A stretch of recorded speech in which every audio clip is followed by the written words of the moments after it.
আলহামদুলিল্লাহ।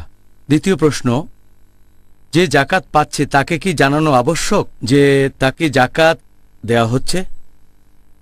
যাকে জাকাত দেয়া হচ্ছে তাকে এটা জানানো আবশ্যক না যে তাকে জাকাত দেয়া হচ্ছে। আপনি যদি শিওর হন আপনি যে লোককে জাকাত দিচ্ছেন সে কোরআনে উল্লেখিত 8টা ক্যাটাগরির মধ্যে যদি পড়ে, ফুকারা, মাসাকিন, এ ধরনের 8টা ক্যাটাগরির মধ্যে যদি পড়ে, তাহলে তাকে জাকাত দিতে পারেন। আর এটা আবশ্যিক না যে তাকে জানাতেই হবে এটা জাকাত। যদি আপনার সন্দেহ থাকে সে এই ক্যাটাগরিতে পড়ে কিনা, তাহলে একটু খোঁজ খবর নিয়ে দেখেন। তবে স্বাভাবিক পরিস্থিতিতে তাকে জানানোটা আবশ্যিক না যে এটা জাকাতের টাকা। 3 নম্বর প্রশ্ন, জমির উপর জাকাত কিভাবে দিতে হবে? জমিটা বিক্রি করার পরে সেই টাকা দিয়ে বেশ কয়েক বছরের জাকাত দেয়ার অনুমতি কি আছে? যদি বিক্রি করার উদ্দেশ্যে কোনো জমি কেনেন ব্যবসা করার জন্য, তাহলে সেই জমির 2.5% হারে আপনি জাকাত দিয়ে দেবেন সেই জমির মূল্যের উপর প্রতি বছর। 1 বছর জমিটা আপনার মালিকানায় থাকলে সেই জমির চলতি মূল্যের উপর দেবেন 2.5% জাকাত। এখন আপনি যে সময়ে আপনার জাকাতের হিসেব করবেন, এখানে জমির ক্রয় মূল্য দিয়ে হিসেব করবেন না।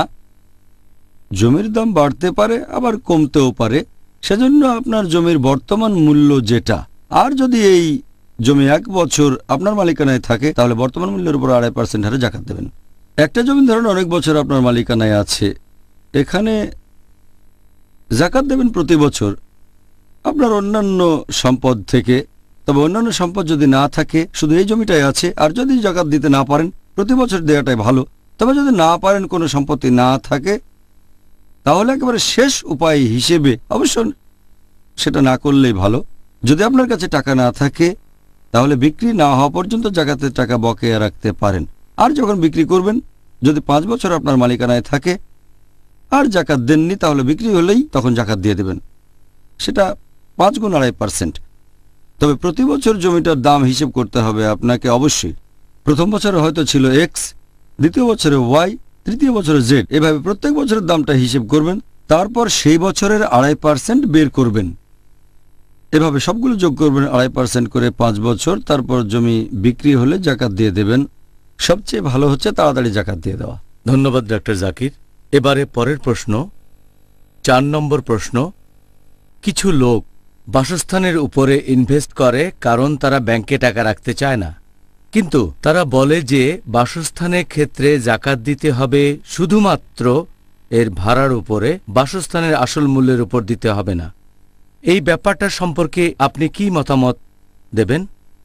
এ ব্যাপারে যদি বেশিরভাগ বিশেষজ্ঞের কথা বলেন, তারা যেটা বলে থাকেন যে জমিটা যদি বিক্রি করা বা কেনা হয় লাভের উদ্দেশ্যে, এ ব্যাপারে সব বিশেষজ্ঞই এক বাক্যে বলেন এটার উপরে জাকাত দিতে হবে। আগের প্রশ্নের উত্তরেও বলেছি, যখনই 1 বছর পূর্ণ হয়ে যাবে আপনি যে জমিটা কিনেছেন সেটার জাকাত দিতে হবে। তবে যদি জমি থাকে আর সেটা ভাড়া দেন, একটা বাড়ি কিনলেন তারপর সেটা ভাড়া দিলেন, বেশিরভাগ বিশেষজ্ঞ বলেন যে বাড়ির মূল্যের উপর জাকাত ধরা যাবে না। জাকাত দেবেন যে ভাড়াটা পাচ্ছেন তার উপরে। আপনি ভাড়া পেলেন, সেই টাকা যদি আপনার কাছে 1 বছর সঞ্চিত থাকে আর যদি নিসাব লেভেলের উপরে হয়, তাহলে জাকাত দেবেন ভাড়ার উপরে, সেই বাড়ি, ফ্ল্যাট বা জমির দামের উপরে না। কিন্তু এখনকার দিনে বেশিরভাগ লোক ইনভেস্টমেন্টের জন্য জমি কেনে, তারপর সেটা ভাড়া দেয়। তাহলে সমস্যাটা হচ্ছে যে লোকে জমি কিনে তারপর সেটা ভাড়া দিচ্ছে। তবে যদি মনে করে 4-5 বছর পরে জমির দাম বেড়ে গেলে সেটা বিক্রি করে দিতে পারবে, এখন জমিটা খালি ফেলে রাখবে না, সেজন্য তারা ভাড়া দেয় অন্য লোকের কাছে যার ফ্ল্যাটের প্রয়োজন আছে। এখন তাকে জাকাত দিতে হবে কি হবে না, এটা নিয়ে কিছু মতভেদ আছে, বিশেষজ্ঞগণের মতভেদ। কিছু বিশেষজ্ঞ বলেন ঠিক আছে, ভাড়ার উপরে জাকাত দেবেন যদি 1 বছরের বেশি আর নিসাব লেভেলের উপরে থাকে। যখন বিক্রি করবেন তখন জমির দামের উপর আপনি 2.5% হারে জাকাত দিয়ে দেবেন। তবে কিছু বিশেষজ্ঞ আছেন যারা কথা বলেন না, এ মতের সাথে একমত না। তারা বলেন যে আপনি যদি জমি কেনেন আর সেটা কাউকে ভাড়াও দেন, সেই জমিটার মূল্য বাজারে জমিটার অথবা ফ্ল্যাটের মূল্যের উপরে প্রতি বছর জাকাত দেবেন। ইবনে আকিলের মতো বিশেষজ্ঞগণ একথা বলেছেন। ইবনুল আরাবি, ইবনে আকিল হলেন হাম্বলি, ইবনুল আরাবি তিনি আবার মালিকি, শেখ আবু জহরা ইনি হানাফি, আব্দুর রহমান আল হাসান, শেখ আব্দুল ওয়াফ খালাফ তিনি বর্তমানের একজন বিখ্যাত আলেম, শেখ ইউসুফ আল কারদাভি, এরকম আরও অনেক বিশেষজ্ঞ বলেছেন যদি কোনো লোক অনেকগুলো ফ্ল্যাট কিনে সেগুলো ভাড়া দেয় তাহলে তাকে সেই ফ্ল্যাটের দামের উপরেও জাকাত পরিশোধ করতে হবে। কিন্তু একজন গরিব লোক, তার কোনো উপার্জন নেই, কোনো ব্যবসা নেই, আছে মাত্র একটা বাড়ি যেখানে সে থাকে, আরেকটা বাড়ি থেকে ভাড়া পায়, এখানে সবাই একমত যে সে ভাড়ার উপরে জাকাত দেবে যদি সঞ্চয় নিসাব লেভেলের উপরে থাকে। তবে অনেক ধনী লোক আছে যাদের অনেক ফ্ল্যাট, তারা এই ফ্ল্যাটগুলো কিনে সেগুলো ভাড়া দিয়েছে, এরকম প্রচুর সম্পদ আছে। তারা যদি বেশিরভাগ বিশেষজ্ঞগণের সাথে একমত হন যে জাকাত দিতে হবে শুধু ভাড়ার উপরে, ধরেন একজন লোকের 100টা ফ্ল্যাট আর তারপর দাম পড়েছে হয়তো হাজার হাজার ডলার, আর যে ভাড়া পায় সেটা দিয়ে তার ব্যক্তিগত চাহিদাগুলো মিটে যায়, আর 1 বছর ঘোরার আগে ভাড়া পাওয়ার আগেই সে আরেকটা ফ্ল্যাট কিনল, তাহলে যদি তার স্বর্ণের গহনাগাটি না থাকে তখন তার জাকাতই দেওয়া লাগবে না। ধরেন 100টা ফ্ল্যাট আস্তে আস্তে হলে 110, 120, 130, হয়তো বা সে লোক বোম্বের সবচেয়ে ধনী মানুষদের একজন হয়ে গেল, বা অন্য শহরে তার কাছে হয়তো শহরের অর্ধেক সম্পত্তি আছে, অর্ধেক সম্পদ তার। এখন যদি বলেন প্রতি বছর জাকাত দিতে হবে না, সে হয়তো একজন কোটিপতি, শহরের অর্ধেক হয়তো তারই, অথবা 4 ভাগে 3 ভাগই সে ভাড়া পাচ্ছে। যখন ভাড়ার টাকা পাচ্ছে 1 বছর পূর্ণ হওয়ার আগেই সে টাকা দিয়ে তার চাহিদা মেটালো জমি কিনে, এখানে সে জমির উপর জাকাত দিচ্ছে না, ভাড়ার উপর দিচ্ছে, তাহলে সেই লোক দিন দিন আরো বেশি ধনী হয়ে যাচ্ছে, জমির দামের উপরে 1 টাকাও দেবে না জাকাত।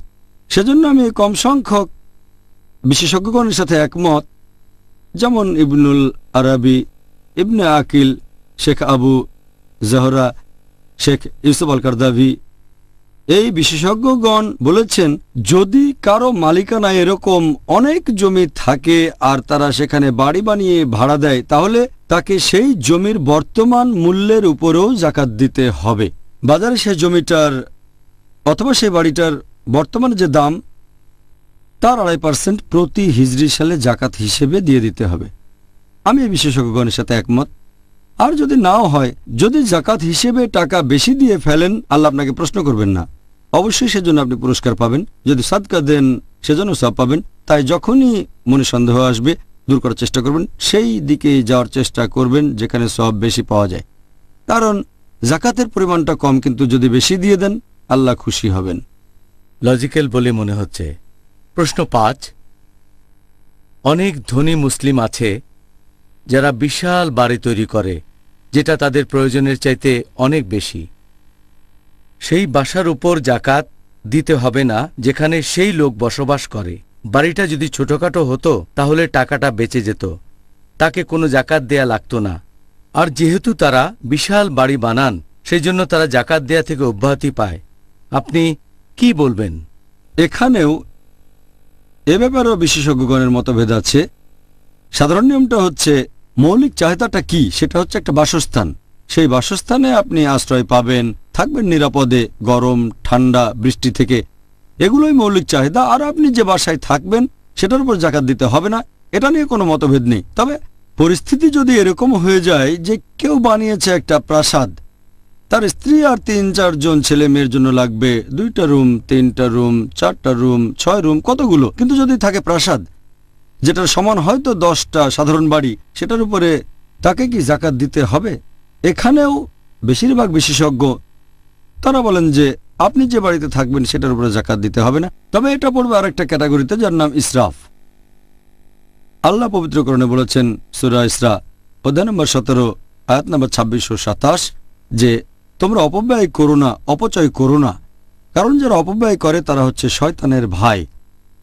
আল্লাহ বলেছেন সূরা ফুরকান অধ্যায় নম্বর 25 আয়াত নম্বর 67 যে এরা হলো বিশ্বাসী যারা ব্যয় করতে কার্পণ্য করে না, আবার অপচয়ও করে না, মেনে চলে মধ্যম পন্থা। তাহলে অপচয় করা হারাম ইসলামে, তাই এই ধরনের প্রাসাদ বানানো সম্পূর্ণ নিষিদ্ধ।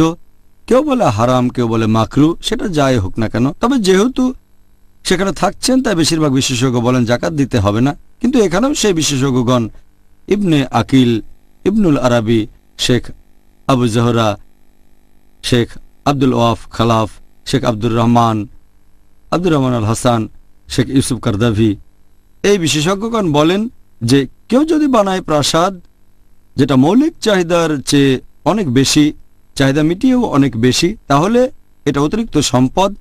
আর আমি আপনার সঙ্গে একমত, এই টাকা দিয়ে 10টা বাড়ি কিনে একটাতে থাকতে পারেন, তাহলে বাকি 9টা বাড়ির উপরে জাকাত দিতে হতো। যেহেতু বাড়িটা অনেক দামি, সেজন্য বিশেষজ্ঞগণ বলেন যে এই বাড়ির উপরেও জাকাত দিতে হবে।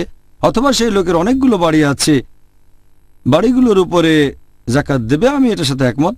আর যদি জাকাত নাও হয়, সেই ধনী লোক সে যদি 2.5% হারে জাকাত দেয়, এটা তার জন্যই ভালো। শেষ বিচারের দিনে এই কাজগুলো তার পক্ষে কথা বলবে, আর সেজন্য আমার মতে এরকম বাড়ির উপরে জাকাত দিতে হবে, এটা বেশি ভালো। অনেক ধন্যবাদ ডক্টর জাকির।